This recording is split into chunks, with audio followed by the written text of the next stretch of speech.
24 news आपल्या हक्काचे व्यासपीठ। पुण्यात पूरग्रस्तांच्या मदतीसाठी भारतीय लष्कराची तुकडी तैनात। पुण्यातील सततधार पाऊस आणि खडकवासला धरणातून पाण्याचा विसर्ग वाढल्यामुळे भारतीय सैन्य दलाने एकता नगरमधील पूरग्रस्तांना मदत करण्यासाठी एक पूरग्रस्त मदत तुकडी त्वरित तैनात केली आहे।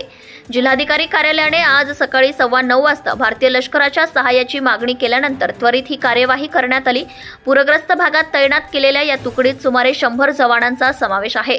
या तुकडीमध्ये मराठा लाईट इन्फंट्रीच्या पायदळातील जवान, बॉम्बे इंजिनियर्स ग्रुपचे अभियंता, कार्यदल आणि खडकीच्या लष्करी रुग्णालयातील वैद्यकीय पथकाचा समावेश आहे।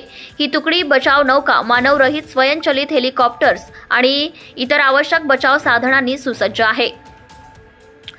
ही लष्करी तुकडी येऊन दाखल झाल्यानंतर बचाव तुकडीच्या प्रमुखाने कमांडरने परिस्थितीचा आढावा घेतला आणि नागरी प्रशासनासोबत प्राथमिक पाहणी केली। खडकवासला धरणातून पाण्याचा वाढीव विसर्ग सुरू केल्याने एकता नगरसह अनेक भागात पाण्याच्या पातळीत लक्षणीय वाढ झाली आहे। नागरी प्रशासनाच्या सहकार्याने भारतीय लष्कराच्या या तुकडीने जलमय भागातील सर्व इमारती आणि घरे रिकामी करण्यास सुरुवात केली असून रहिवाशांना सुरक्षित ठिकाणी स्थलांतरित केले जात आहे।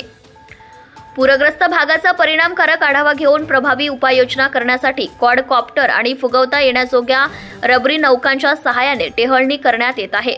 सुरू असलेल्या प्रयत्नांचा एक भाग म्हणूनच द्वारका अपार्टमेंट मधून काही अडकलेल्या लोकांची यशस्वीरित्या सुटका करण्यात आली।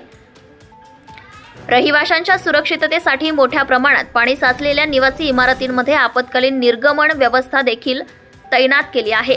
आवश्यकतेनुसार मदत करण्यासाठी अतिरिक्त राखीव मदत तुकड्याही सज्ज ठेवण्यात आल्या आहेत। Subscribe now and press the bell icon. Never miss an update.